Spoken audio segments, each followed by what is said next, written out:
दिन दहाड़े मस्जिद में घुसकर मजहबी किताबें चोरी करके उन्हें फ़रोख्त करने की कोशिश। एक गैर मुस्लिम शख्स को पुलिस ने हिरासत में ले लिया।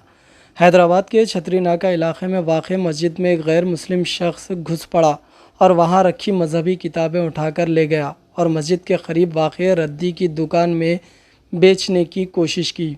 इस दौरान मुकामी लोगों ने पुलिस को इत्तला दे दी। पुलिस ने फौरी तौर पर वहां पहुंचकर नशे में धुत शख्स को हिरासत में ले लिया।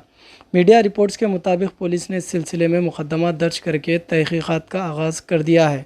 SHO छतरी नाका ने बताया कि वो शख्स नशे में धुत था। हम ये तहकीकात कर रहे हैं कि वो मस्जिद में क्यों दाखिल हुआ और मजहबी किताब क्यों जमा की और उन्हें क्यों फ़रोख्त करना चाहता था। वाज़ेह है कि इस वाक़े के बाद कंदिकल गेट इलाके में कुछ देर के लिए कशीदगी फैल गई। मजलिसी कॉरपोरेटर फ़हद बिन अब्दुल समद ने बताया कि उस शख्स की शिनाख्त यादगिरी के तौर पर की गई है और वो मगरिब की नमाज से कबल मस्जिद में दाखिल हुआ और वहां मौजूद मजहबी किताबें उठाकर मस्जिद के करीब वाक़ रद्दी की दुकान में बेचने की कोशिश की।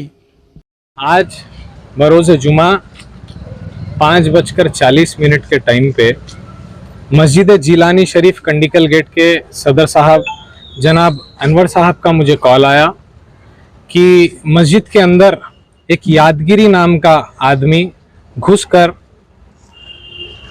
मस्जिद के कुरान शरीफ एक थैले में भरकर लेकर जाकर स्क्रैप की दुकान पर बेच रहा है।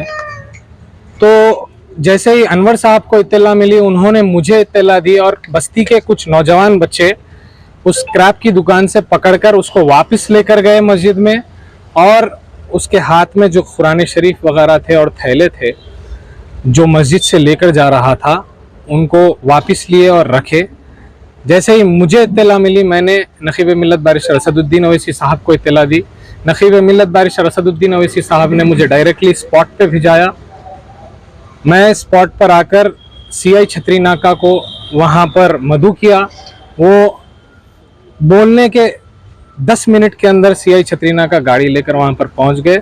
यादगिरी को अरेस्ट किया गया। बताया यह जा रहा है कि वो कचरा चुनने वाला है और नशे की हालत में ज़्यादातर रहता है। मैं इसके पीछे उसका मंसूबा क्या था वो हमें नहीं पता, लेकिन नकीब मिल्लत बारिश रसदुद्दीन अवैसी साहब मजलिस इत्तेहादुल मुस्लिमीन के सदर, उन्होंने DCP साउथ जोन से बात की और कहा कि इसके पीछे इसका मोटिव क्या था, ये क्या नशे में था, ये इसका हरकत क्या थी, इसके पीछे कौन लोग हैं। CI छतरी नाका को इन्वेस्टिगेशन कर निकालने के लिए कहा गया। CI छतरी नाका ने कंप्लेन लेकर इंशाल्लाह अगले आधे घंटे के अंदर FIR उस पर दर्ज होगी और ये कहा गया, ये तय खून किया गया कि कल सुबह इंशाल्लाह 10 बजे से पहले उसको रिमांड भी कर दिया जाएगा। बस्ती के कंडिकल गेट के सारे बड़े लोग, यहाँ के लोग भी मौजूद थे, नौजवान भी मौजूद थे। मैं सबका शुक्रिया अदा करूंगा पीस मेंटेन करने के लिए और इंस्पेक्टर छतरी नाका से फिर से मीडिया के जरिए गुजारिश करूंगा कि उसके ऊपर सख्त से सख्त कार्रवाई की जाए और नकीब मिल्लत बारिश रसदुद्दीन अवैसी साहब, हबीब मिल्लत जनाब अकबरुद्दीन अवैसी साहब, जनाब समद बिन अब्दाद साहब का भी शुक्रिया अदा करना चाहूँगा जिन्होंने इस केस में पुलिस के आला अहदेदारों से बात की और यहाँ पर जितने भी लोग हमारे साथ आए उनका भी शुक्रिया अदा करना चाहूँगा। शुक्रिया।